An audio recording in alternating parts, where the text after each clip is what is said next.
the 14th of April, 1912. Talk at Church of the Ascension, 5th Avenue and 10th Street, New York. Notes by Ahmad Sohrab and Howard McNutt. In his scriptural lesson this morning, the revered doctor read a verse from the Epistle of St. Paul to the Corinthians.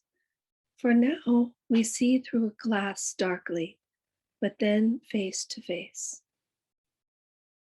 The light of truth has heretofore been seen dimly through variegated glasses, but now the splendors of divinity shall be visible through the translucent mirrors of pure hearts and spirits.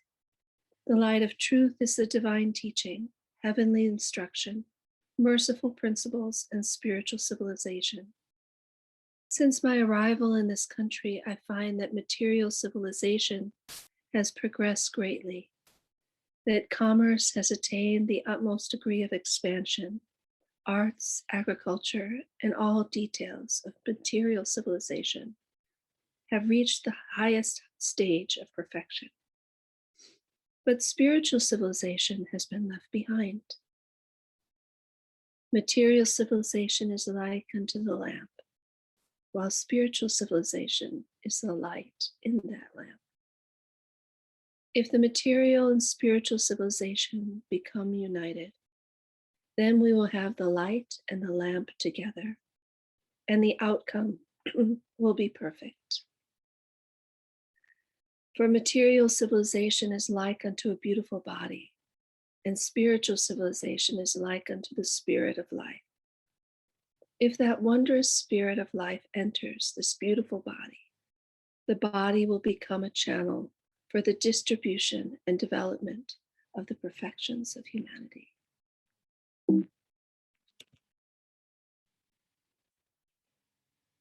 Jesus Christ came to teach the people of the world this heavenly civilization and not material civilization.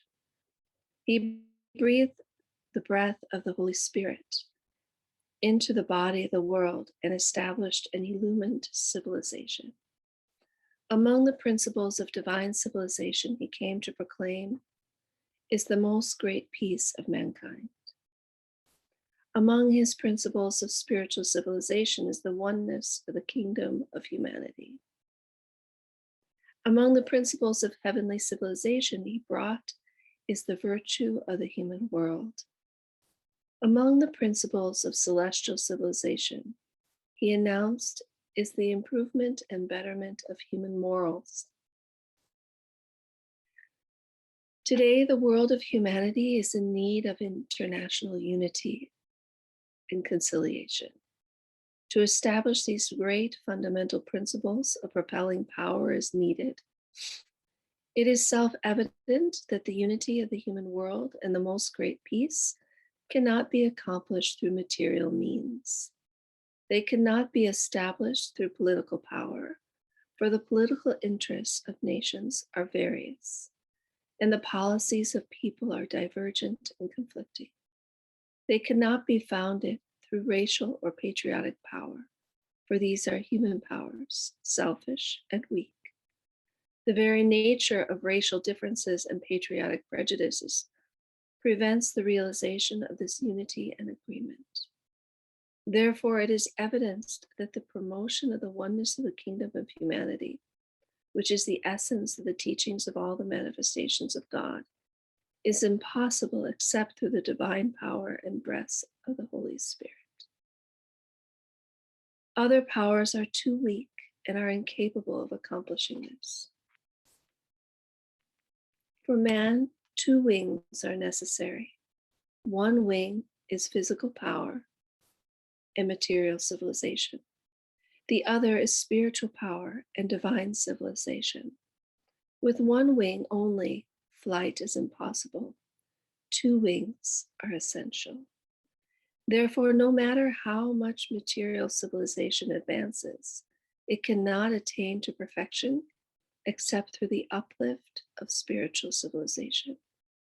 All the prophets have come to promote divine bestowals, to found the spiritual civilization and teach the principles of morality.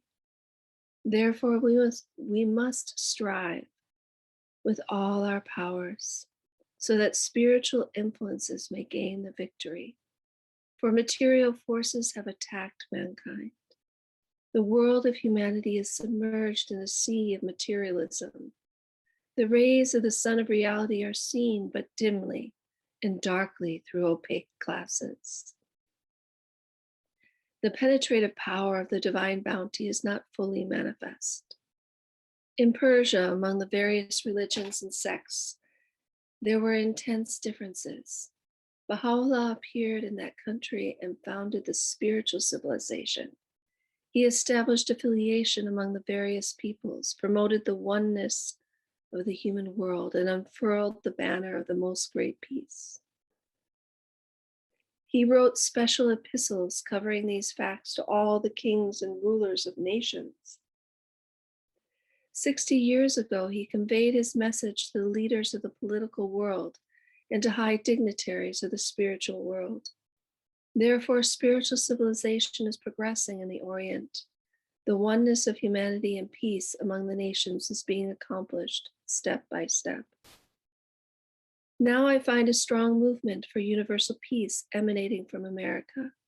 It is my hope that this standard of the oneness of the world of humanity may be upraised with the utmost solidity so that the Orient and Occident may become perfectly reconciled and attain complete intercommunication. The hearts of the East and West become united and attracted. Real union become unveiled. The light of guidance shine. Divine effulgences be seen day by day so that the world of humanity may find complete tranquility. The eternal happiness of man become evident, and the hearts of the people of the world be as mirrors in which the rays of the sun of reality may be reflected. Consequently, it is my request that you should strive so that the light of reality may shine and the everlasting felicity of the world of man become apparent. I will pray for you so that you may attain this everlasting happiness. When I arrived in the city, I was made very happy, for I perceived that the people here have capacity for divine bestowals and have worthiness for the civilization of heaven. I pray that you may attain to all merciful bounties. O Almighty, O God, O Thou compassionate one, this servant of thine has hastened to the regions of the West from the uttermost parts of the East, that perchance these nostrils may be perfumed by the fragrances of thy bestowals, that the breeze of the rose garden of guidance may blow over these cities, that the people may attain to the capacity of receiving thy favors, that the hearts may be rejoiced through thy glad tidings, that the eyes may behold the light of reality, that the ears may hearken to the call of the kingdom. O Almighty, illumine the hearts, O kind God. Make the souls the envy of the rose garden and the meadow. O incomparable beloved, waft the fragrance of thy bounty. Radiate the lights of compassion, so that the hearts may be cleansed and purified, and that they may take a share and portion from thy confirmations. Verily, this congregation is seeking thy path, searching for thy mystery, beholding thy face, and desiring to be characterized with thine attributes. O Almighty, confer thou infinite bounties, bestow thine inexhaustible treasury, so that these impotent ones may become powerful. Verily, thou art the kind, thou art the generous, thou art the omniscient, the omnipotent. Abdu'l-Baha.